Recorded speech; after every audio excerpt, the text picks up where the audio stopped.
Bonsoir à tous et bienvenue à vous dans cette nouvelle édition de l'actualité de la Horde Sauvage. Les amis, j'espère que vous allez tous et toutes bien. Avant d'attaquer cette vidéo avec l'information du jour, Dologu qui se chiffonne avec des policiers ou il se chauffe, j'ai vu une quinzaine de secondes de la vidéo. Avant d'attaquer, on va vous remercier à toutes et à tous et vous faire rappeler qu'il ne faut pas oublier de commenter, liker, partager un maximum. Envoie des likes et des commentaires, ça te coûte rien. Arrête d'être dur en commençant. Arrête.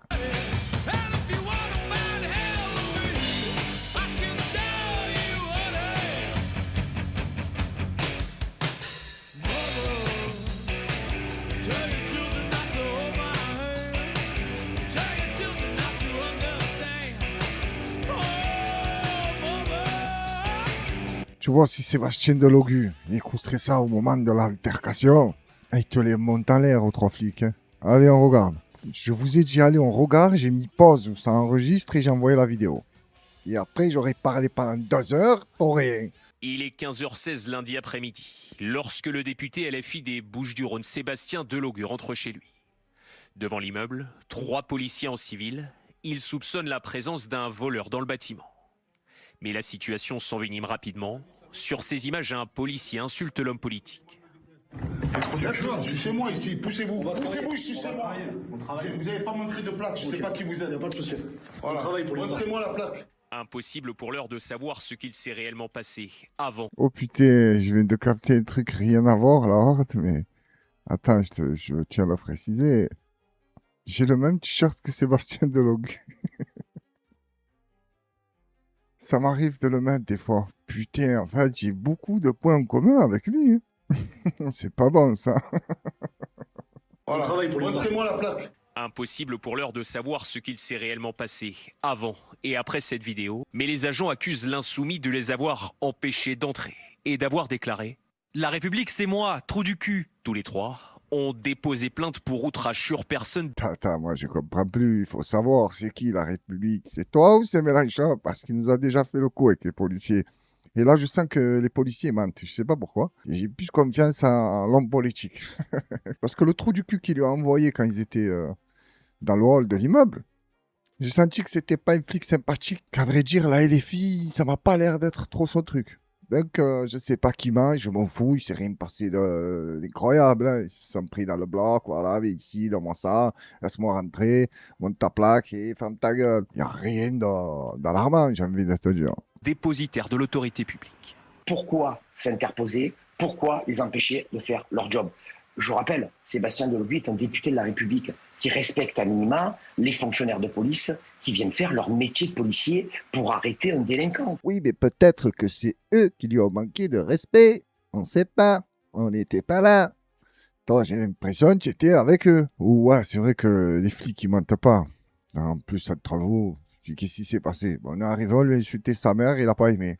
Ouais, mais c'est pas la version qu'on va donner sur BFM. Hein. Ah là, tu lui dis, c'est lui qui nous a empêchés, tout ça. Sébastien Delogu, lui, soutient dans un courrier adressé à la préfète de police des Bouches-du-Rhône qu'il ignorait leur qualité de policier et que l'un d'eux a exercé à son encontre des violences physiques. Il m'a dit que j'étais une merde, que je puais de la gueule et qu'il était normal que tout le monde me déteste. Il a alors appuyé son poing fermé contre ma poitrine et exercé une poussée violente. Une enquête de flagrance a été ouverte par le parquet de Marseille. Sébastien Delogu a déposé plainte contre X pour violence volontaire. Tu sais que j'ai jamais compris cette histoire de porter plainte contre X quand tu sais qui sont les personnes. Je sais pas, tu demandes ton nom, voilà, porte plainte contre lui. Parce que X, c'est qui X? C'est Elon Musk? C'est qui? C'est Marc Dorcel? C'est Jackie et Michel? C'est qui X? Je sais les gars. X ça veut dire, attends, on regarde un peu et après on met un nom. Après le X, tu vois. Donc, commencez pas à me prendre pour un con. Alors, Sébastien Delogu, tant mieux pour lui. J'espère qu'il va bien s'en sortir. Et les policiers aussi, il n'y a pas de problème. S'ils sont en raison, la justice nous montrera qui est le fautif dans cette affaire. C'est tout. En plus, tu vois, comme je m'en bats les couilles. Mais c'est d'une violence. Allez, on attaque, on attaque. Là, je te mets pas mother. Mother.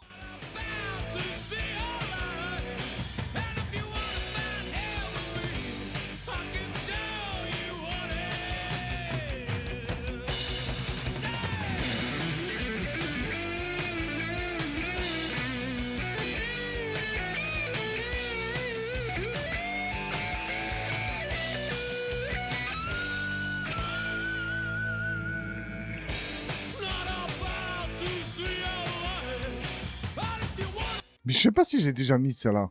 Mordeur. Hein? Il y avait des problèmes avec sa mère, lui. Je sais pas ce qu'il raconte dedans, mais c'est chaud. Allez, on enchaîne. Là, c'est une triste nouvelle qui se déroule au Népal. Inondation, mais c'est pas inondation. C'est digne des films d'Hollywood et de l'IA. Je vous jure, hein, j'ai ouvert un peu l'actualité, j'ai regardé la première vidéo que je tombe dessus. Il n'y avait pas BFM qui commentait. Une vidéo normale, je regarde comme ça. Je dis putain, IA elle est forte quand même, oh, parce que c'est bien fait. Hein.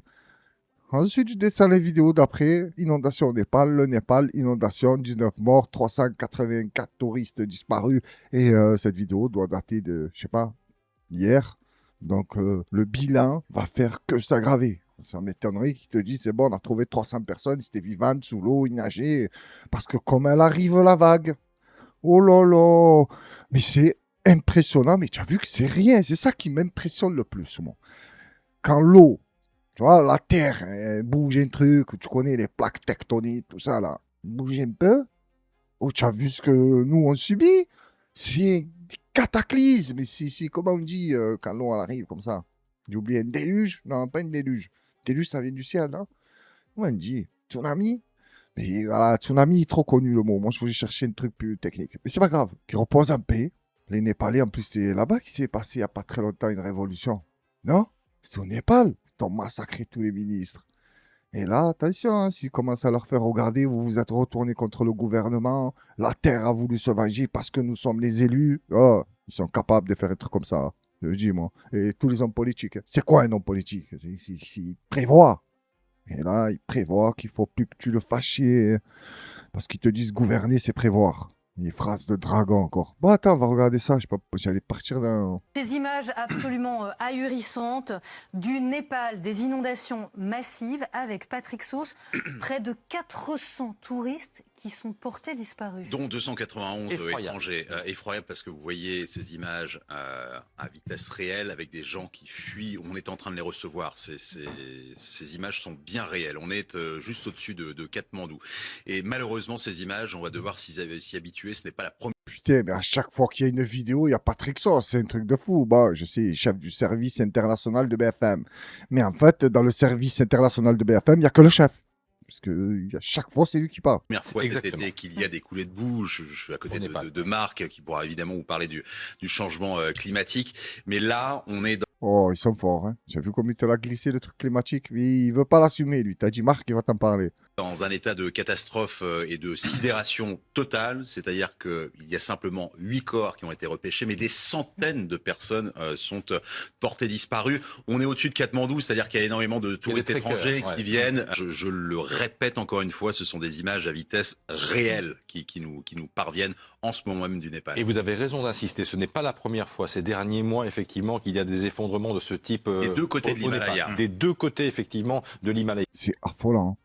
Mais j'ai hâte de savoir qu'est-ce qui a fait en sorte que il se passe ce drame-là. Quoi, ce drame. Pour la nature, c'est rien, hein, encore une fois. Elle a envoyé un peu d'eau. C'est tout, elle le sent même pas. Mais pour les humains qui se trouvent en bas, mais tu... Oh, arrête. Même les films Hollywood, quand tu vois ça, tu te dis, oh, c'est exagéré. Regarde-moi la vague, elle est 10 fois plus grande que le bâtiment, elle rase tout. Et là, c'est pas Hollywood. J'ai été choqué quand j'ai capté que en fait c'était vrai, c'est pas trafiqué.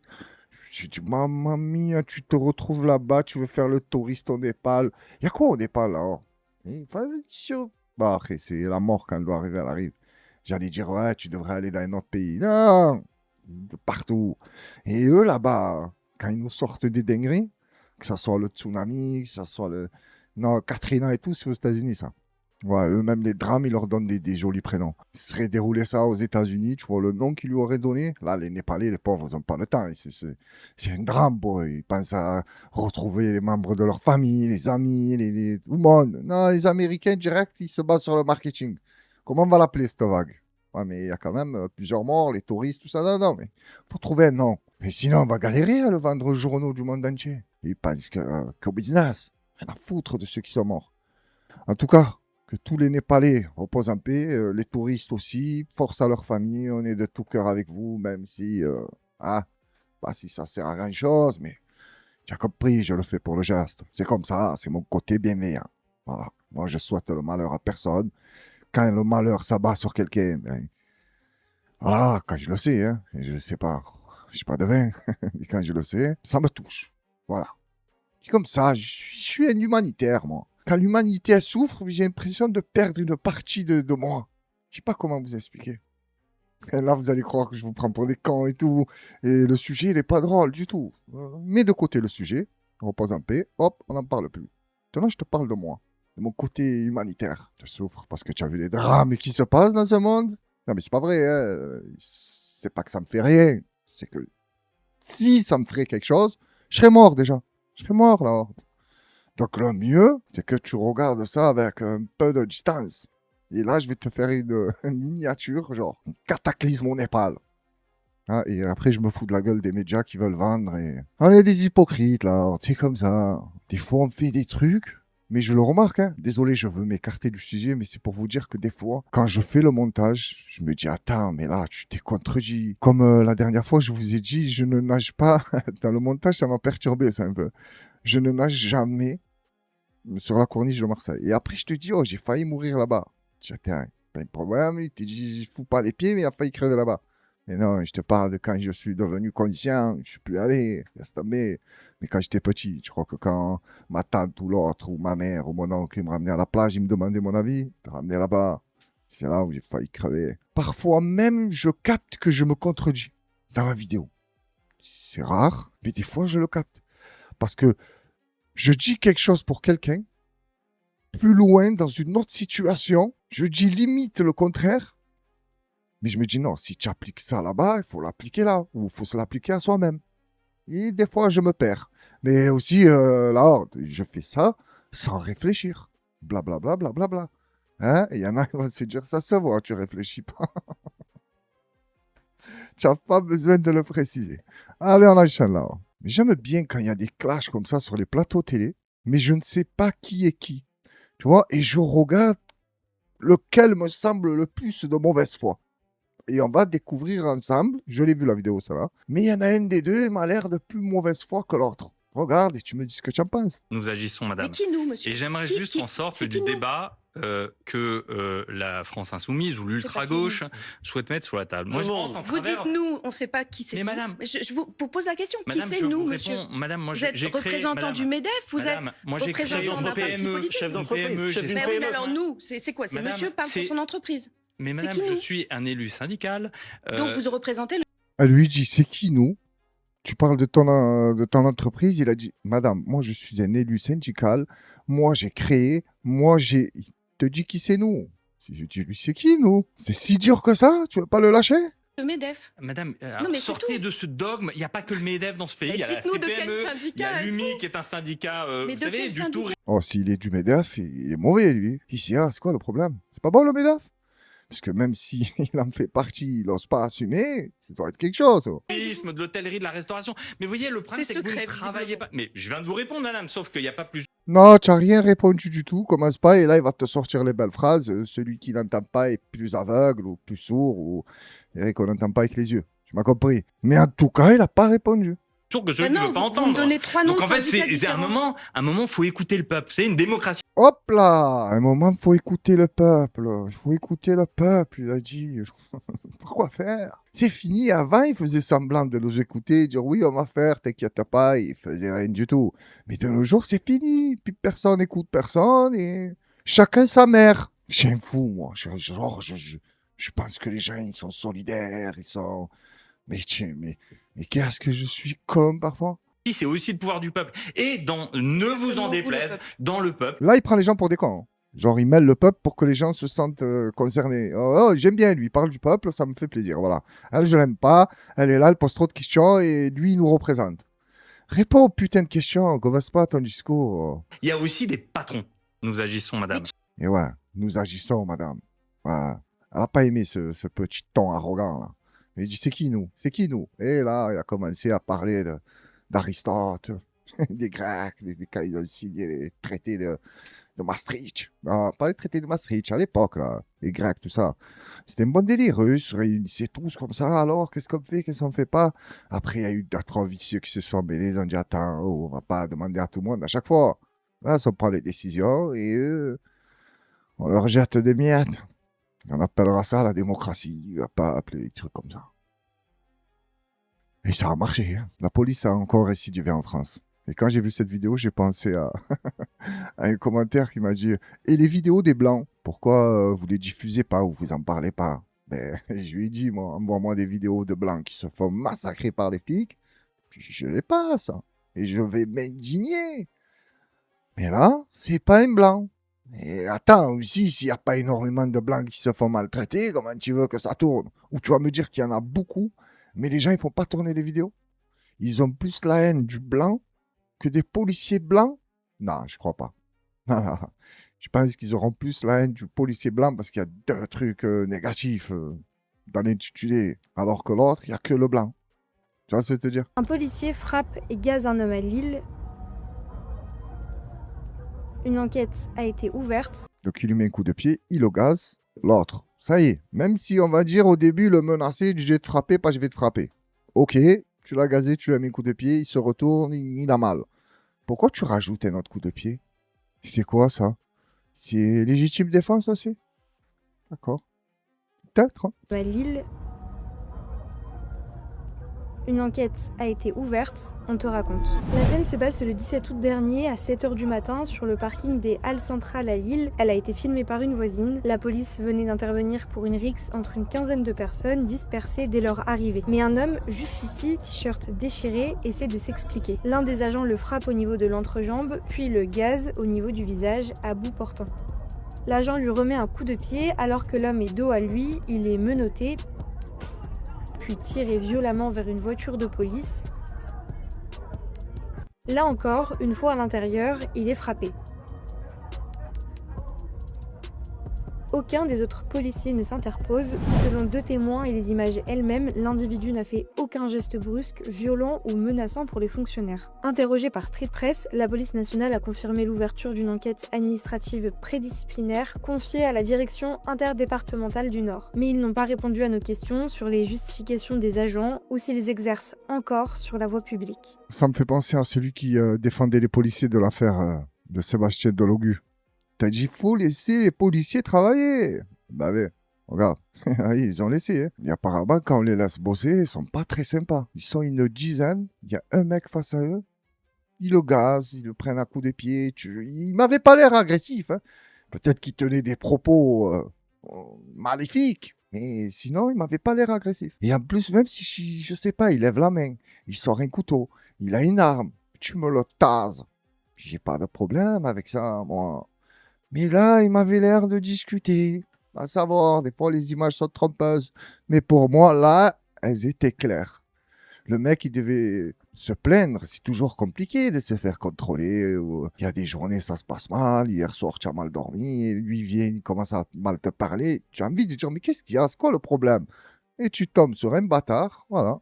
Il te gaze, coup de pied. Après, il te menotte, te monte dans la voiture, continue à te massacrer. Et va savoir après qu'est-ce qui s'est passé dans la voiture, les insultes, des crachats au commissariat. Et il y a un truc aussi que je ne comprends pas chez les policiers, c'est moi, imaginons je fais partie de la famille. Voilà, je suis dans la BAC. J'ai un collègue à moi qui maltraite des gens devant moi et je sais que ces gens-là, ils n'ont rien fait, genre c'est juste un contrôle de papier. Je lui dis, oh, qu'est-ce que tu as? C'est quoi ton problème? Pourquoi tu les maltraites? Prends les papiers. Il a les papiers, c'est bien, il l'a pas, on voit ce qu'on fait, il est armé, on le balaye, il a de la drogue, on l'embarque. Mais pourquoi comme ça, faire des abus d'autorité, comme ça, tu te fais plaisir, tu les insultes, tu leur craches dessus. Quoi, ils sont tous entre eux énervés? Non, je peux pas croire ça, et je veux pas croire ça. Il y en a bien qui sont humains. Ou non, quand tu rentres dedans, formation, tout ça, tu... Il y avait un robot à maltraiter les gens. Et bon, ça dépend lesquels, les gens. Attention! Parce qu'ils ne se comportent pas comme ça avec tout le monde. Même pas en rêve.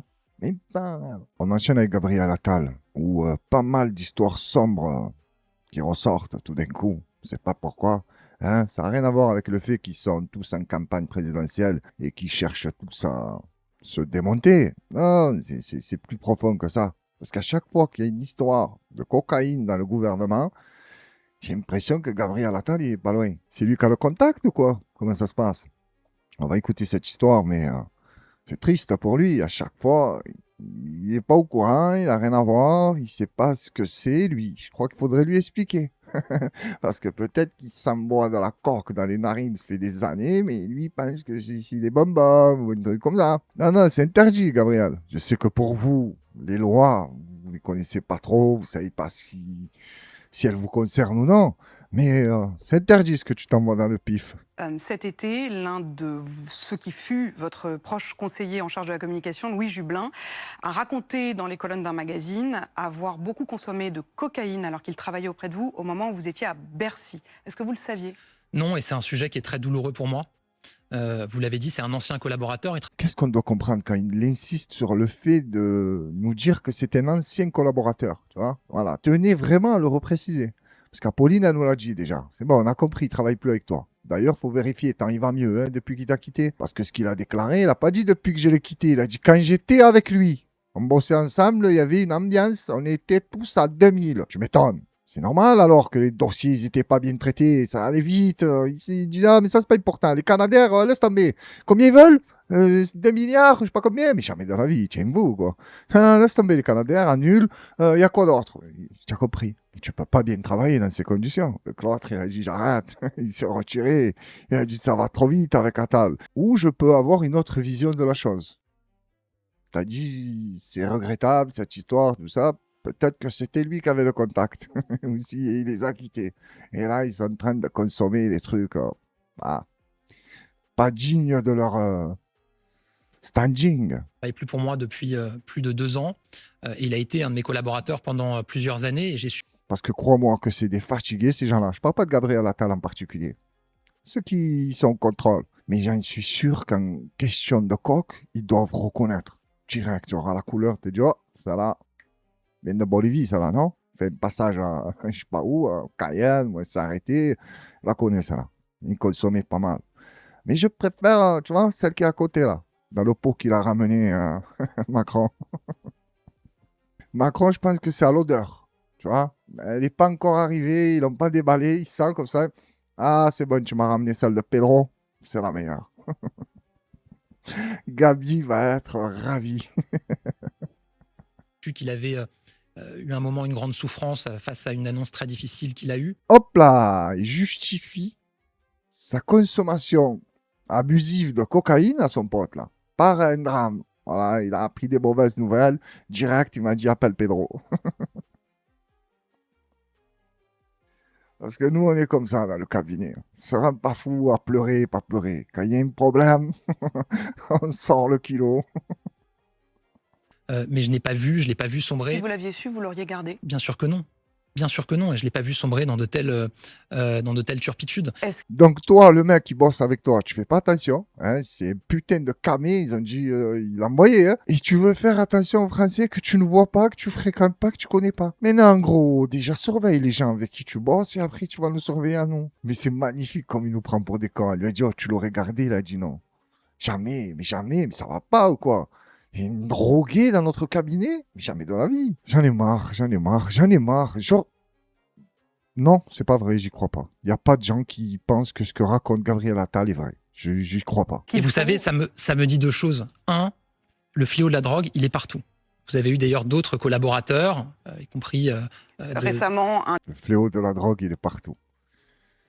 J'ai l'impression qu'il est pas mal chez vous. Et normalement, ça devrait pas être de partout. C'est pas normal de dire des phrases comme ça. Dire ça normal d'un pays, le fléau de la drogue est partout, mais avec une légèreté, genre normale, voilà. Un peu, lui, il est toujours énervé. Tu as remarqué, il a toujours une tête comme ça.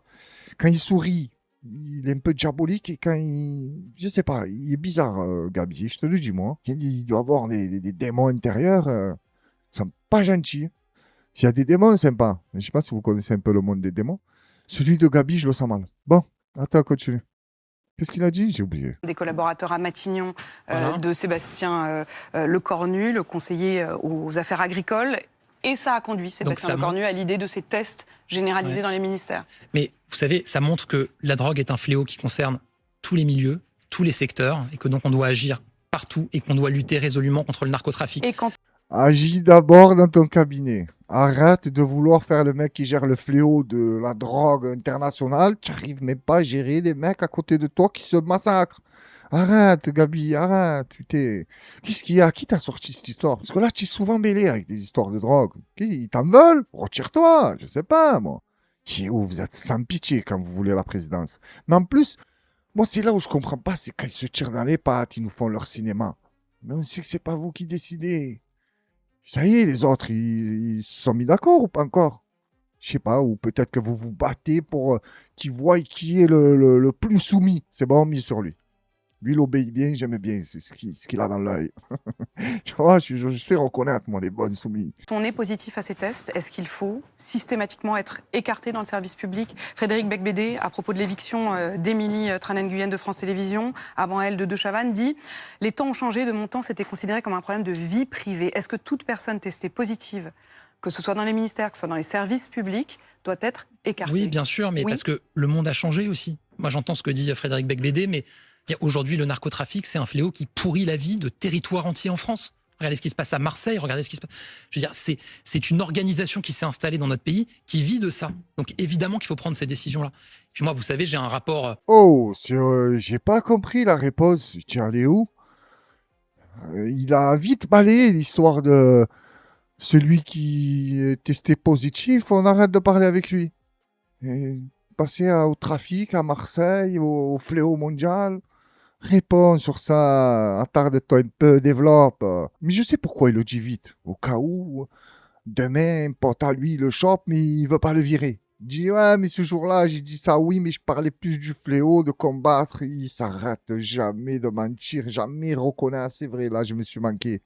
Même pour les Canadiens, Hervé, ça me fait penser. Il a dit, non, c'est pas moi. Mélenchon, c'est un mythomane. Ils sont allés, ils ont vérifié, ils ont vu que c'était lui. Et qu'est-ce qui se passe? Rien. Rien. Presque épidermique sur ces sujets-là, parce que ça a pourri mon enfance et que ça a probablement contribué à la mort de mon père. J'ai eu l'occasion de m'exprimer sur ce sujet-là, donc moi je suis Ah, je ne connais pas l'histoire de son enfance et son père. Qu'est-ce qu'il y a? Une histoire de drogue aussi, même dans ton enfance? Oh, c'est...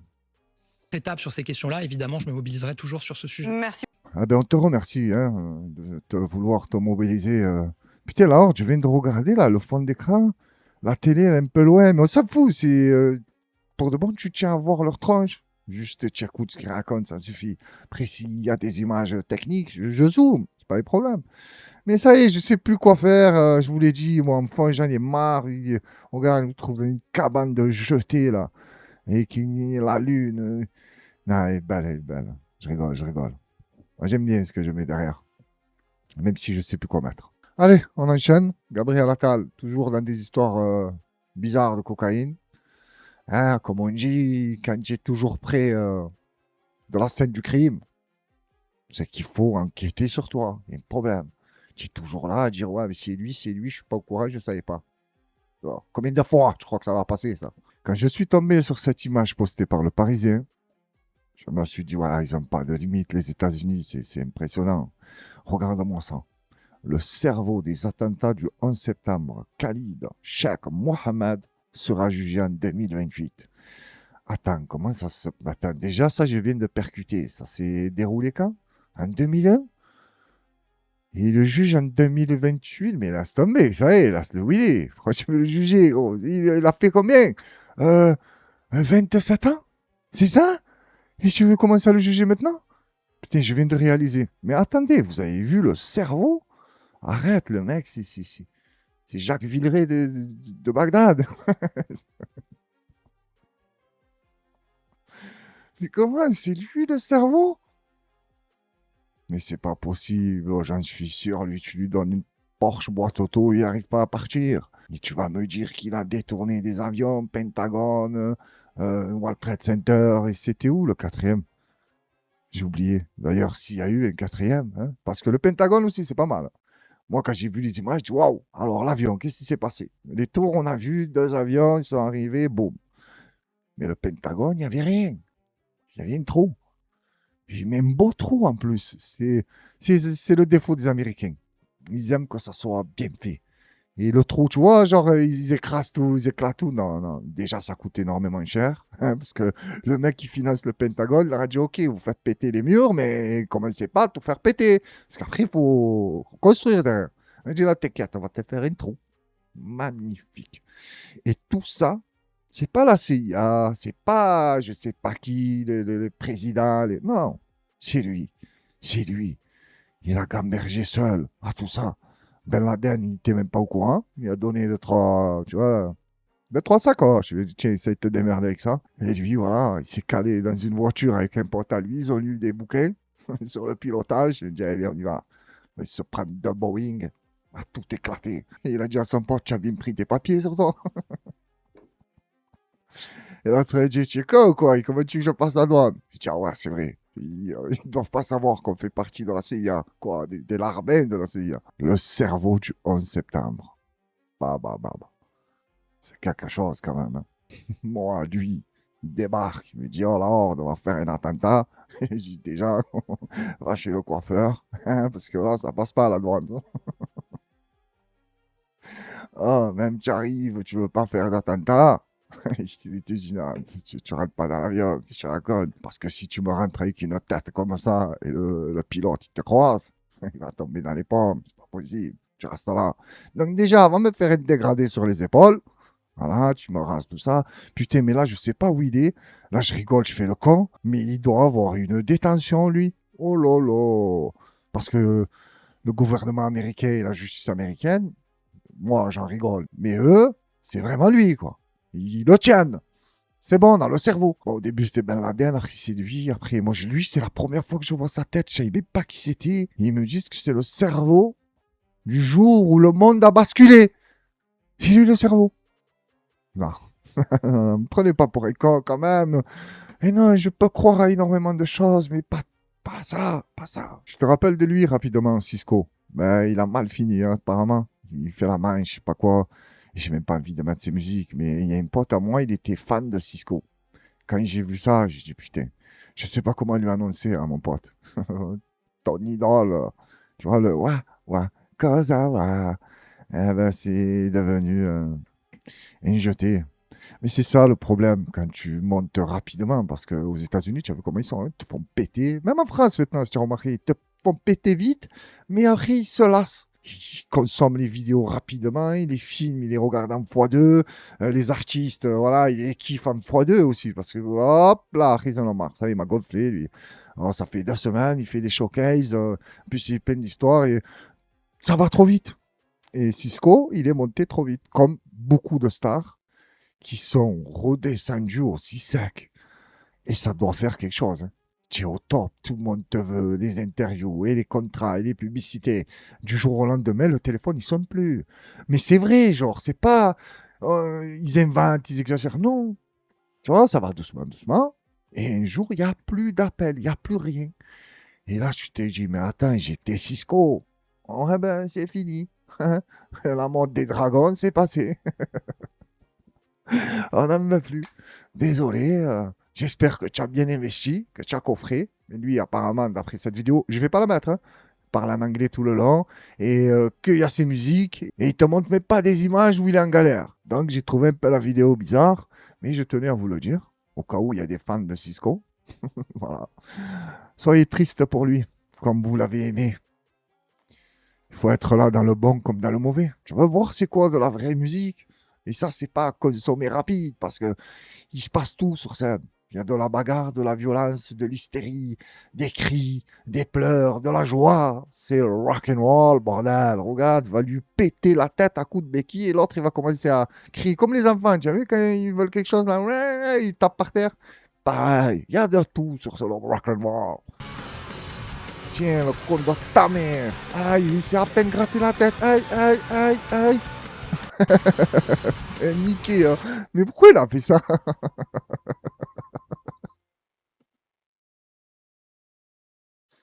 Oh, mais putain, qu'est-ce que j'aurais aimé être le guitariste. Oh, je lui dis, ouais, tu as vu, je l'ai fait ça, tiens, boss, que je prends la guitare, mon cousin, il n'y a plus de concert, c'est fini. Il dit, la star, elle est KO. Et de nos jours, en plus, les gens, ils aiment tellement la violence que c'est moi, je vais être le leader du groupe après. On va dire, oh, c'est trop beau ce qu'il a fait. Il a pris un coup de guitare, après, il a pris le micro, il a commencé à chanter. Là, c'est pas juste voler la vedette. La vedette, tu l'as envoyée à l'hôpital ou à la morgue. On passe au cas Guendouzi, l'ancien joueur de l'OM qui joue à Fenerbahçe. Et là, il y a eu le match Lyon-Fenerbahçe. Et quand ils ont gagné, où il a marqué, où il n'a pas tout compris, il a fait le signe à Jules. Et les Lyonnais, ils ont dit comment? Tu es de Fenerbahçe, tu fais le signe à Jules, genre les Marseillais, qu'est-ce que tu as, pas qu'est-ce que tu as? Bon, j'ai cru comprendre, non, c'est un mec de Montpellier, je crois, Guendouzi, ou c'est un Marseillais? Je sais pas du tout. Mais en tout cas, ils n'ont pas apprécié la célébration de Guendouzi. Ça a pété. On va regarder les images, on ne voit pas très bien, parce que les images, on voit bien, c'est de Canal+. Et Canal+, il bloque direct. Il dit, hop, hop, hop, tu es un fou, quoi. Tu n'as même pas l'abonnement, tu veux diffuser des vidéos. Donc, j'ai retrouvé cette vidéo-là, et après, je vous mets l'explication de Guendouzi. Il va t'expliquer.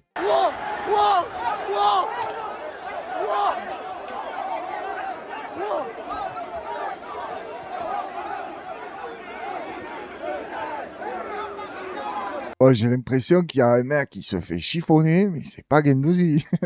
Qu'est-ce qu'il y a eu? L'autre, il s'est bien barré, en fait. Ils ont chopé lui, ils ont dit, allez, viens, il lui ressemble même pas, en plus.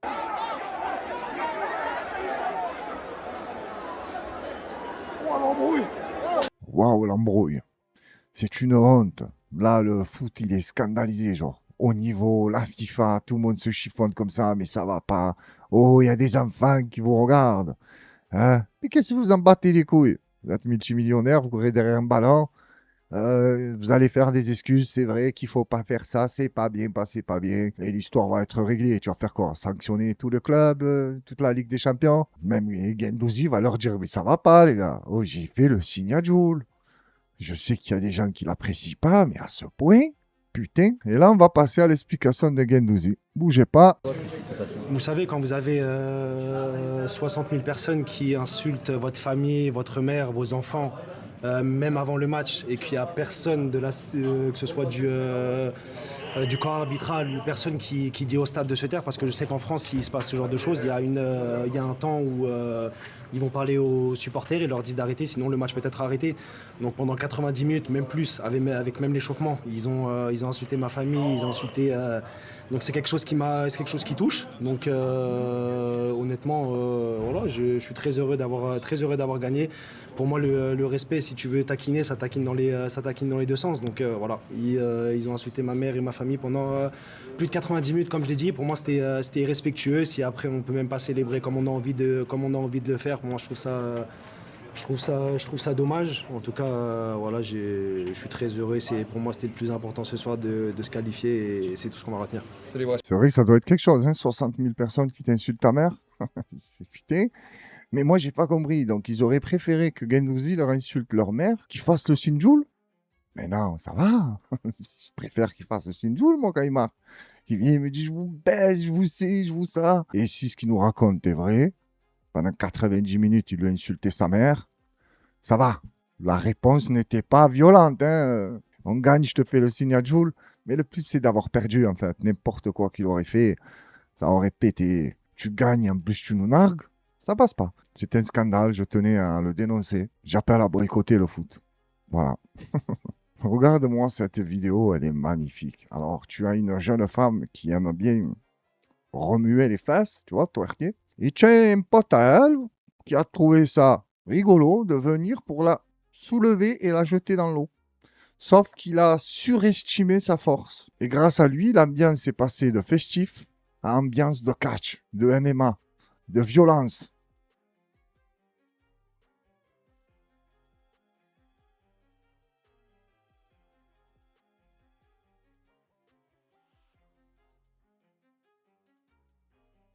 Le cousin a regretté son geste, hein, parce que comme il a compris, il a fait ça. Aïe, aïe, aïe, qu'est-ce que j'ai fait? Pourquoi tu l'as pas laissé twerker en liberté? Hein?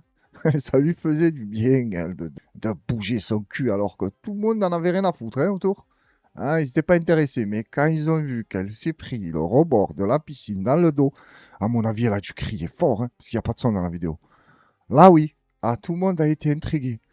Oh, qu'est-ce qu'il doit être mal, lui? Et elle, faut faut vite l'amener à l'hôpital, parce que là, il a laissé 2-3 côtes, une clavicule.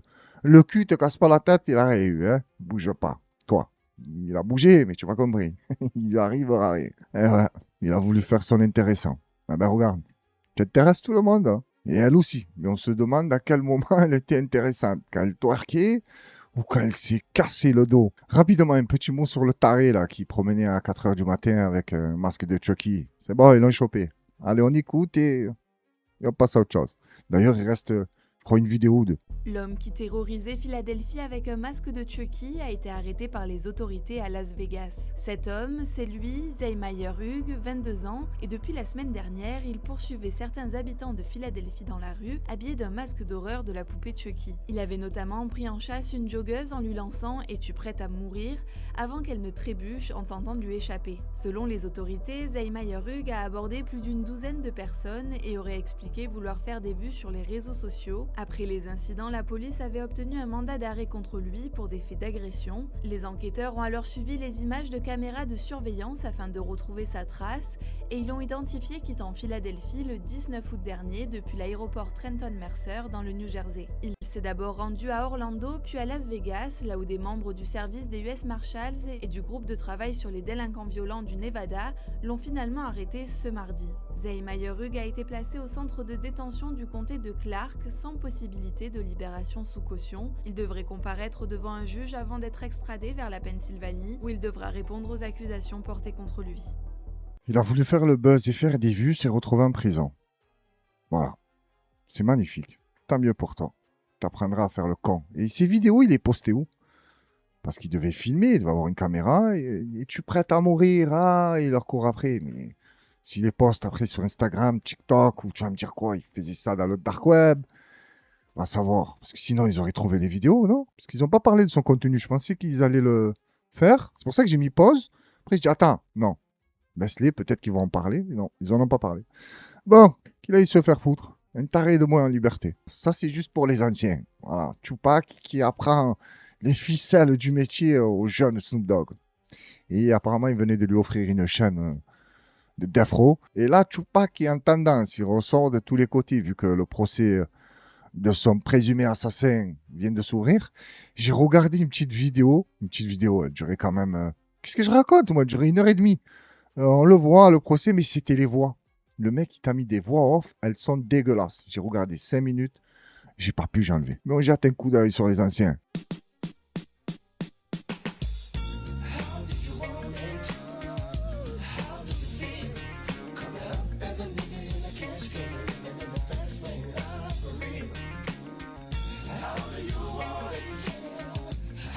Quand je vois ce genre d'image, je me dis, à l'époque, les producteurs, tout ça, là, parce qu'il y en avait, c'était pas des gangsters de la rue, c'est des hommes d'affaires, ils ont fait des grandes écoles. Quand ils devaient être face à eux, oh, qu'est-ce qu'ils devaient se chier dessus. Genre, ils devaient leur parler gentiment. Parce que peut-être qu'il y en a qui faisaient les gros avec eux parce que c'était les boss, mais eux, d'où ils viennent, tu vois, ils craquent facilement. Comme l'histoire de Ice Cube. Quand ils n'ont pas voulu, c'était quoi? Ils n'ont pas voulu lui payer un truc ou lui donner son argent. Il est venu, t'as éclaté tout le studio. Puis le mec, il a dit, écoute, la prochaine fois je reviens, c'est toi que je prends un coup de batte. Ils l'ont re-signé, ils l'ont augmenté et ils lui ont donné son chèque. Donc lui, la prochaine fois qu'Ice Cube il débarque, crois-moi qu'il est très gentil. Mais je ne sais pas, je pensais à eux. Je devais leur dire, vous êtes les meilleurs, les mecs, on va réussir, pas cave, comme vous dites. Hein? Et des petits vicieux.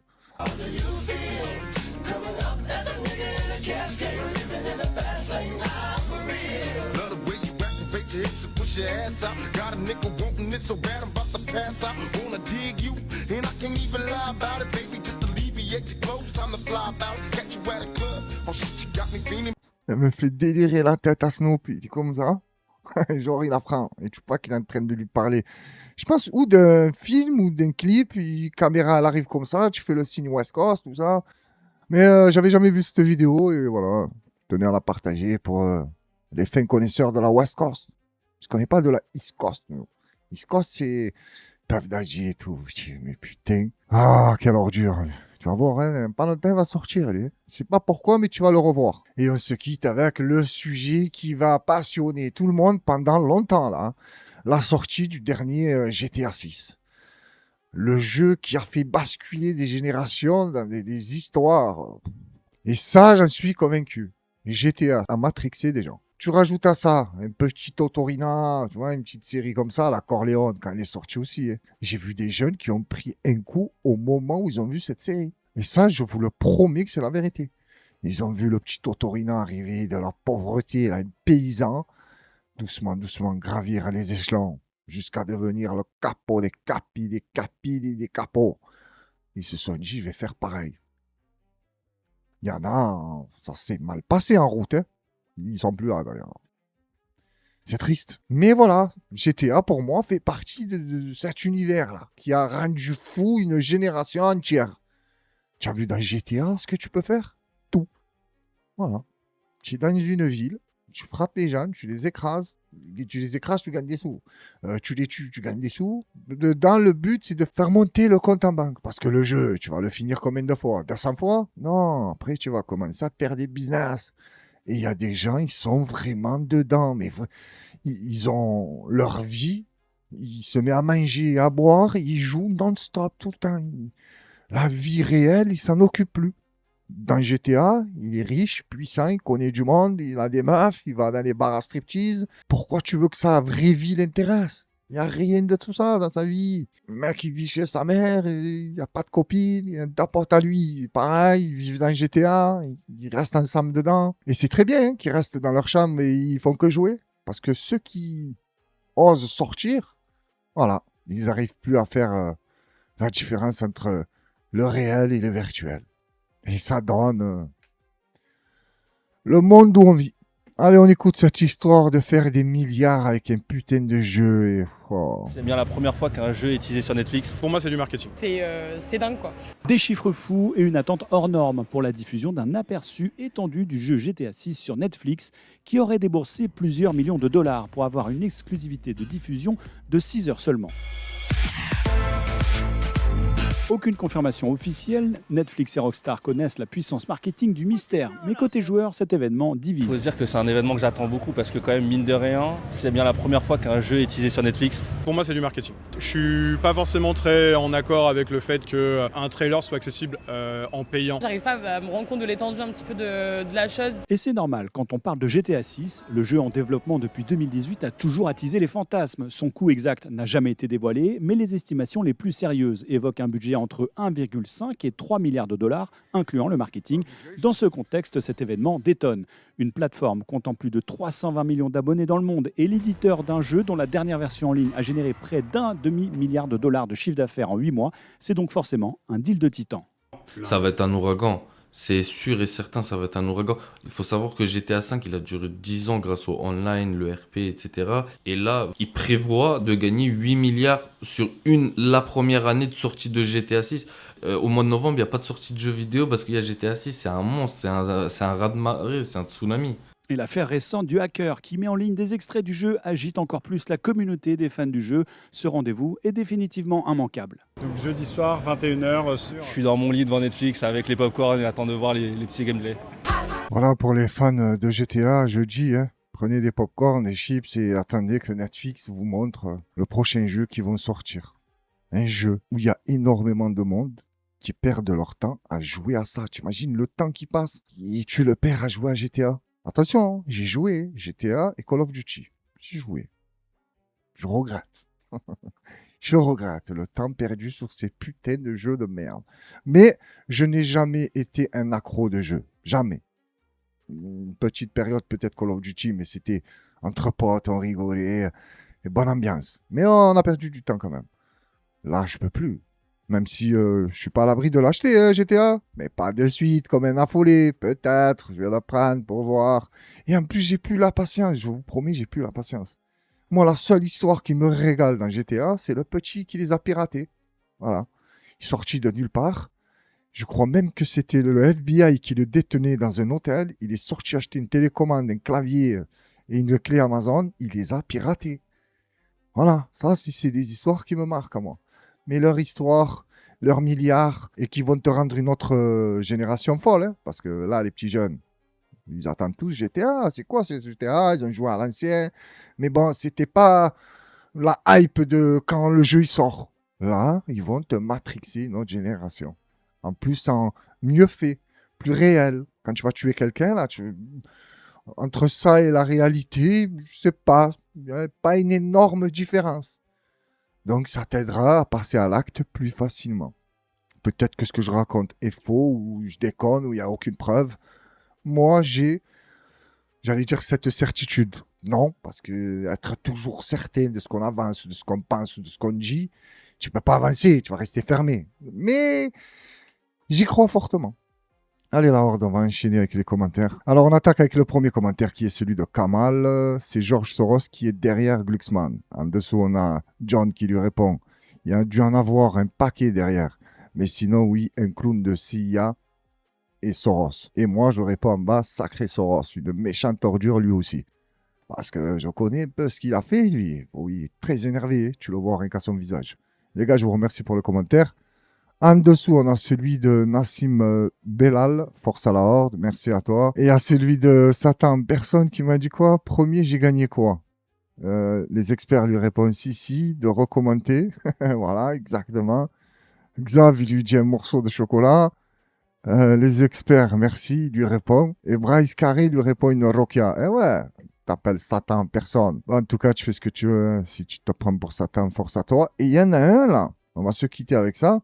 Attends, moi j'ai répondu quoi? Il faut que tu finisses 2000 fois premier pour gagner quelque chose. Ah ouais, c'est vrai. Oui, parce qu'une fois premier, ça sert à rien. Et en plus, ce que tu vas gagner, ça va pas te refaire. Ouais, j'étais taquin là dans les réponses. Et attends, un petit dernier pour se quitter, c'est celui de Otto 9343, le boss. Oh, Otto le boss, il m'a parlé que des haricots verts. J'ai pas compris. Tu aimes les haricots? Après, il a dit haricots forever. Après, il m'a dit, je viens de pousser, je suis un haricot, j'arrive. J'ai pas tout compris. Explique-moi ton histoire d'haricot. En tout cas, je vous remercie à toutes et à tous. Prenez soin de vous et de vos proches. Je vous souhaite une excellente fin de soirée, un bon week-end à vous. Je vous donne rendez-vous dimanche soir 21h. N'oubliez pas de commenter, liker, partager un maximum. Ça fait plaisir et ça soutient la chaîne. D'ici là, faites attention à vous. Soyez à l'affût de l'actu de la horde sauvage et force à nous, la horde.